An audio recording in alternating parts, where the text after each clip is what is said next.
Shalom, shalom, everybody joining us in the study tonight. We want to begin with our foundational scriptures, and we are continuing on in the series, The 400 Years Are Over. This is part 5 on a 7-part series. So we're almost there. However, we are about to get into the thick of it. We're going to start off with Romans 3:1. What advantage then has the Jew? Or what profit is there of the circumcision? Much every way, chiefly because that unto them were committed the oracles of Elohim. You might again hear somebody ask you, what does it matter if you guys are Jews? You might have somebody ask you those questions. Here's the scripture to keep in mind. Just keep these two in mind because they are important. So when somebody else is trying to teach you the Bible, you got to question that. We are supposed to be sharing with the world. Everybody has knowledge of some sort, but we were given oracles. So just keep that in mind when someone's trying to teach you the word. All right, going on. Let's move on. Now we're going to get into tonight. We're going to talk about the gathering. We're talking about the gathering now, and this is the gathering, what the word of the Most High has to say about him gathering his people back. Last week we looked at the 400 years and the promise that was told to us in the covenant that the curse would happen if we didn't follow the law, statutes, and commandments. We looked over that. We also looked at the captivity of Yasharel in Egypt and saw clearly that the children of Yasharel were not enslaved and afflicted for 400 years as foretold and written in Genesis 15. So this week we're getting into the gathering, okay? And that means the Most High gathering his people in the last days, which is what he's doing as we speak. So tonight, starting with the topic, the gathering, we'll start in Joel 3:1. And it reads, For behold, in those days and in that time when I shall bring again the captivity of Yehuda and Jerusalem, I will also gather all the nations and bring them down into the valley of Jehoshaphat, and will plead with them there for my people and my heritage Yasharel, whom they have scattered among the nations and parted my land. Psalms 14:7 reads, Oh, that the salvation of Yasharel will come out of Zion, when Yah brings back the captivity of his people. Jacob shall rejoice, and Yasharel shall be glad. Okay, so that little piece down there, the Most High will gather his people unto himself. Of course, I put that. I don't want you to think that that's in the word, but it's very clear that's what he's saying. The Most High will gather his people unto himself. So here in Joel, the prophet, Psalms, the prophet, we're talking King David, there's prophecy, and he's telling us that the captivity is going to be gathered. He says he's going to gather us from all nations, okay? And then we know that we are his inheritance, our heritage, and we have been scattered throughout all the land. So we have to look at the Bible as a historical book. Anybody that looks at the word and says, oh, it's just some stories that's made up, they're lying through their teeth, and really they haven't done the research. Because we can see the prophecies, even up to this day and time right now, coming to pass. Okay? So it's pretty telling when someone says these books are just made up or they have, a bunch of stories in them. No, they are historical. He says his people are going to be gathered from all over. Psalms goes on and talks about, again, the captivity, that Yah will bring his people back. And Yasharel will be glad. See, we're going to be glad when we're going to rejoice. We should be rejoicing already. Salvation of Yasharel. That bringing us back. So we know there's going to be a gathering just based on these two scriptures, but guess what? All throughout the Bible, it talks about just this. Zephaniah 3:10 reads, From beyond the rivers of Ethiopia, my supplants, even the daughter of my dispersed, shall bring my offering. And that day shall you not be ashamed for all thy doings, wherein you have transgressed against me. For then I will take you away out of the midst of thee, them that rejoice in thy pride. You shall no more be haughty because of my holy mountain. Zephaniah is writing, telling us he's going to bring us from beyond Ethiopia, where we were dispersed. I will take you out of the midst of them. Who was them? The people who took us are people who captured us and did what they did, right? So he says he's going to bring us out of the midst of them. We're not going to be haughty because of his holy mountain anymore, right? So at one time we were haughty because we thought we was untouchable. We thought we were untouchable. We're the Most High's people. We can't be touched. We got the holy mountain. What holy mountain is that? Mount Zion, right? We got salvation right here. This is where you want to get it. We are the chosen. So we're not going to have that haughty spirit anymore, that prideful heart when he does this. But he's going to bring us from beyond the rivers of Ethiopia. In ancient times, Ethiopia spanned all the way to Western Africa, to what was known as the Ethiopian Ocean or Ethiopian Sea. Maps dating back to the early 1700s reveal this. Is it any coincidence that this was during the time of the transatlantic slave trade? And this was a map taken from it here. We can see Africa. And over here, we can see Oceanus Ethiopiacus. This is where the Atlantic Ocean is. It's the Atlantic Ocean. But in the 1700s, it was called the Ethiopian Ocean. Ethiopia. It goes back way further than that. So this is before they changed the name of the ocean. They changed this into Atlantic Ocean, the Atlantic. So the Most High said he's going to bring us beyond the rivers of Ethiopia. Remember that. This is another old ancient map from a guy named Seer Robert, who actually drew up maps, of Africa. Drawn from Seer Robert. This is a European. And he's drawing Africa. So we have, what's it called? Upper Ethiopia up here in the middle, where the Sahara Desert would be. We have Lower Ethiopia here. Down here, we would have more of Ethiopia. So we can't think of Ethiopia as this little small landmass. In today's time, Ethiopia is going to be right under here, right over here, close to Egypt, right? But back in those days, Africa was really considered at one time Ethiopia. Now, some people say Ethiopian means burnt face. Europeans the Greeks gave it the name Ethiopia. When you go to Ethiopia, they say different. That Ethiopia was an actual chief called Ethiopia. I'm going to go with the Ethiopians before I go with the Greeks. And we can talk about that some other time. But information leads us to believe that Ethiopia the name came from Ethiopia, not from the Greeks. Needless to say, the land was called Ethiopia. So when he says he's going to take you from beyond the rivers of Ethiopia, that comes right over here. All of this is Ethiopia. So we came all the way on the west coast of Africa. The 1700s was when that map was made earlier, right? And that was the time of transatlantic slave trade here in America. When the first ship landed was 1619. Is it any coincidence? His word tells us that he's going to scatter us over here. And that's exactly what happened. So when you hear people say, oh, there's no Jews in Africa, they don't know what they're talking about. They don't know what they're talking about, right? Okay, moving on. Isaiah 11:11 reads, and it shall come to pass in that day that Yah shall set his hand again the second time to recover the remnant of his people, which shall be left from Assyria and from Egypt and from Pathros and from Cush and from Elam and from Shinar and from Hamath and from the islands of the sea. Okay, let's pause there for a minute.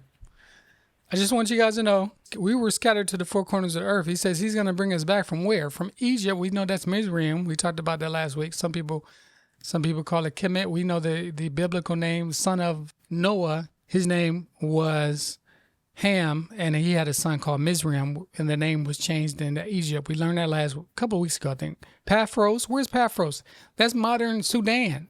Pathros, in the middle of Africa. Then you have Cush. Who's Cush? Again, another son of Ham. Okay, now when you go back to Cush, which is Ethiopia, okay, now we know Ethiopia is not that small little sliver that we know of. We just saw the map. So when you say Cush, it was huge. We find Cushites in Egypt, ancient Egypt. We find Cushites all over that continent, okay? So he's going to draw it back from Cush, from Elam, which we know is a relative of ours. That's Abraham's, that's Arphaxad's son. Elam, we know that they are depictions that we've seen. We did Bible studies on this before, where the Elamites were definitely dark-skinned people, obviously black features, right? Shinar, which is, Iraq, Iran, Hamath, and then the islands of the sea, Tarshish. But we know there's other islands such as St. Thomas, Caribbeans, the Virgin Islands, the Canary Islands, the Polynesian, Filipino Islands. These are the islands. There's Hebrews over there, okay? I just want to show you again. Here is Isaiah telling us. Now this is 3. The Bible says, in the mouth of 2 or 3 witnesses, let every word be established. We just saw 3 prophets in the Bible saying he's going to be drawing us back from where? From Africa and beyond Africa, which we know is Ethiopia, and beyond Ethiopia. Isaiah 11:12 reads, and he shall set up an ensign for the nations, and they shall assemble the outcasts of Yasharel, and gather together the dispersed of Judah from the 4 corners of the earth. Jeremiah 23:7-8 reads, therefore, behold, the days come, says Yah, that they shall no more say, Yah liveth, which brought up the children of Israel out of the land of Egypt.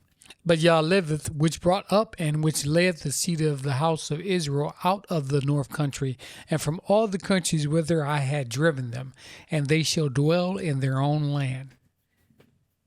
So all this time we've been over in this country, and we didn't know who we were. We didn't know where we came from.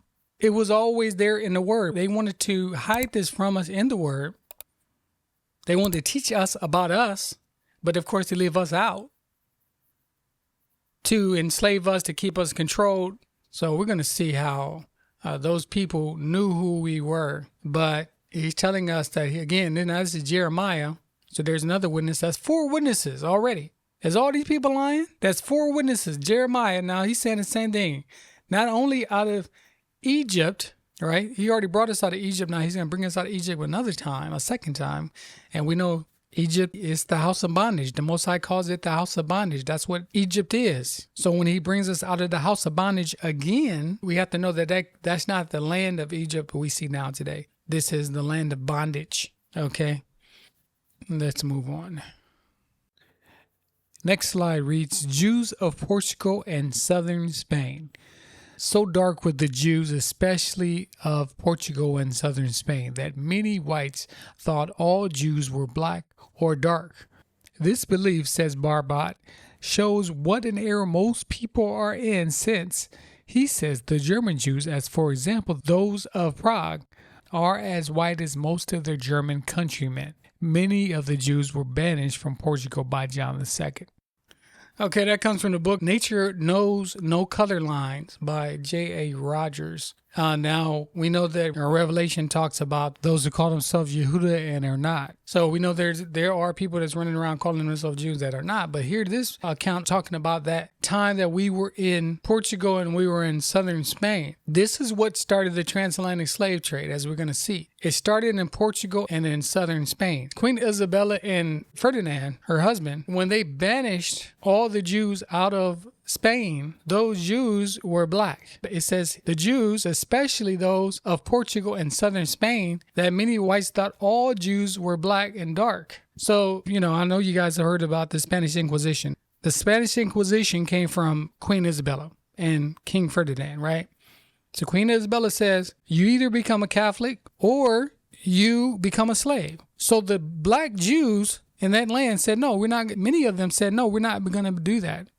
And they were taken out of southern Spain, brought over to Portugal. Then they were banished and enslaved into St. Thomas. And people started to realize that St. Thomas was rich in sugar. And they started realizing, wow, these slaves are very profitable. That business, that industry started to spread all the way down the west coast of Africa. So again, it started in Portugal and in Spain. And the slaves were Jews. You just remember that. The banishment and enslavement. When the Romans conquered the Jewish nation in 70 CE, much of the Jewish population was sent into exile throughout the Roman Empire. Many were sent to the Iberian Peninsula. The approximately 750,000 Jews living in Spain in the year 1492 were banished from the country by royal decree of Ferdinand and Isabella. The Jews of Portugal were banished several years later. Reprieve from the banishment decrees was promised to those Jews who converted to Catholicism. Though some converted by choice, most of these new Christian converts were called conversos or moranos, a derogatory term for converts meaning pigs in Spanish, anusum meaning coerced ones in Hebrew, and crypto Jews as they secretly continued to practice the tenets of their Jewish faith. So this comes from nameyourroots.com. Okay, if you want to know something about yourself, you can always go to that website. But here is giving you some really good information. It's telling you, just like what we just got done saying, the Romans conquered the nation of Judah. We know that happened in 70 AD. That's when Rome what came in and burned down Jerusalem, right? They were scattered and taken into the Iberian Peninsula. This peninsula, where you're going to find Greece, you're going to find Spain, France, Portugal, on the Mediterranean Sea. They were banished out, and really they were enslaved when we look at the history books. I like using that word banished, but no, they were enslaved, and many were killed. Convert or become a slave, right? So it says 750,000 Jews living in Spain in 1492. Now, we just read earlier that Southern Spanish Jews were who? They were black. This is, again, what started the transatlantic slave trade. All right, moving on. Who are Abraham's seed? The Most High told Abram that his seed would be enslaved and afflicted in a strange land for 400 years. Genesis 15:13. We have looked at how this event has not occurred until the transatlantic slave trade. When we examine those on the west coast of Africa, we find many Jews being sold into slavery. Let's look at some of these tribes. All right, we're going to look at some of these tribes that came off of the west coast of Africa and came into the Virgin Islands, West Indies, North America, South America. Okay, so we're going to start off with the Ashanti of Ghana. African tribal names usually mean the people of. The name Ashanti may come from the Hebrew word Ashan, meaning smoke, which is usually used in the context of the destruction of a city and may hint to the destruction of Israel by the Babylonians and Assyrian exiles, or even the Roman ransacking of Israel. There was indeed a town in Judea called Ashan, 1 Chronicles 6:59, corresponding to Joshua 21:6, where the word ayin, according to the Jewish Encyclopedia, may be a corruption or a variant of Ashan. If this at all be true, it would mean that the Ashanti may possibly predominantly be Jews, Yehuda, Levites, Simeonites, or Benjamites. There's many tribes. You guys got to remember that. There's many tribes in Africa. Many. But there's those particular tribes that are Jews from Yehuda, or the 10 tribes. Okay? So just keep that in mind. This particular tribe out of Ghana, the Ashanti, they do have links to Israel.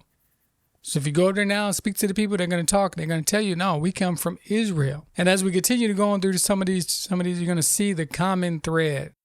Okay, so as we read further, ritual morning baths. They were pastoral until they were forced to live in the bush. The place a person dies is cleansed and shut up for 9 days. Leviticus 14 speaks of 7 days. Patriarchal society. Stool of authority similar to the synagogue seat of Moses. Cross-cousin marriages, Numbers 36:11. Marriage similar to that of Isaac and Rebekah, Genesis 24. 8 days a woman is unclean after childbirth, and on the 8th day the child is named. Leviticus 15:19 through 29. The language is very similar to Hebrew. So all of these are similarities. These things you can't ignore. The language, the culture, the synagogue seat for patriarch society. It's a patriarchal society, right? These things you cannot ignore. They were pastoral, which means they were farmers until they were forced into the bush. It's much like the Igbo tribe. We're going to see them really quick. Many of the Israelite tribes, they were farmers, and then they were forced into the bush to become bush people because the natives said, no, not on our land. They fought them, and a lot of them were pushed into the bush. When we read throughout Torah, read throughout the Old Testament, New Testament, we can see that farming, it's very prevalent in our culture, in our community, right? All right, moving on. The Loango Jews, Judaism and Loango. From around the 17th century, a black Jewish community was to be found on the Loango coast. It was first mentioned in 1777, and a more thorough description of the community was provided by the scientific works, which were produced by the German Loango expedition of between 1873 and 76. Igbo tribe of Nigeria. In the Jerusalem Post article, Black Jews in America, April 2nd, 1999, page B4, it says, Black Jews in America trace their heritage back to those Jews who fled from Jerusalem into Africa after the destruction of the first temple 2,500 years ago. And even the Babylonians, they came in and they attacked Jerusalem, and many of us were scattered. That was when the scattering took place. The Neri clan among the Igbo function as a Levitical priest among Israel, and plans are in the works to examine the DNA from the Igbo in an attempt to find the genetic markers that would point to Jewish and Levitical origins, thus further solidifying the Igbo place among Israel. It has already been mentioned earlier regarding the stone throne at Abu Gad, with the paleo inscription at the foot of the throne as well as the onyx stone. It is interesting to note that the stone representing Gad, as well as the other tribes, in the priestly shoulder stones were made of onyx, which is black. Exodus 39:6-7. In December 1997, an onyx stone was found at the palace of Abu Gad. The traditional site where Gad's son Eri settled was found an onyx stone that bore the Paleo-Hebrew inscription Gad, upon it which the King Solomon Sephardic Federation confirmed the authenticity of the inscription. Okay, so we got Paleo-Hebrew, which is very old Hebrew. We looked at that, I think, last week. But the Paleo-Hebrew inscription is reading Gad, which we know is one of the tribes. So they found that on the onyx stone. Of course, we know onyx is big. It's one of our most precious stones for Israel. And still is when you see some of these young people walking around with these onyx stones in their ears and all that. So onyx stones, the priestly garb they would wear as well. They went down to South Africa and they tested the Limba tribe down in South Africa. And they said, yes, they passed. They are Jews. They're from Levi. Now we see here on IgboHebrew.com, that's where I got this from. This rabbi who spent 10 years of his life says the Limba tribe out of South Africa has been tested and says the Limba is Hebrews. Yes, they are. So then it came out that one of the closest relatives to the Limba tribe is the Igbo or the Igbo tribe. So we are direct blood cousins of the Limba tribe who are Levites. So now they had to renege and say, oh, we made a mistake with the Igbo tribe. So we know that Igbos are Hebrews. You have cities in Nigeria in Igbo land named after the sons of Gad, Eri and Areli. We looked at a couple weeks ago, I think Judah, the kingdom of Judah is right there. When you look at the maps, they square right up. Okay, let's move on. I want to go to this one here. These are just some of the Jews on the west coast of Africa only. We're not talking about the east coast of Africa. Because when you get into Ethiopia and you get into Kenya, man, you're going to find plenty of Jews. This is only on the west coast who were affected by the transatlantic slave trade.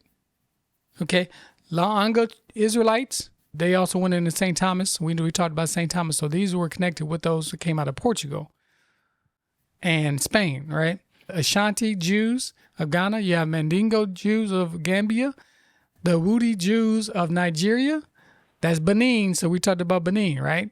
Benin is right next door to Nigeria. The Wudi Jews are there. Limba Jews, I just talked about them in South Africa.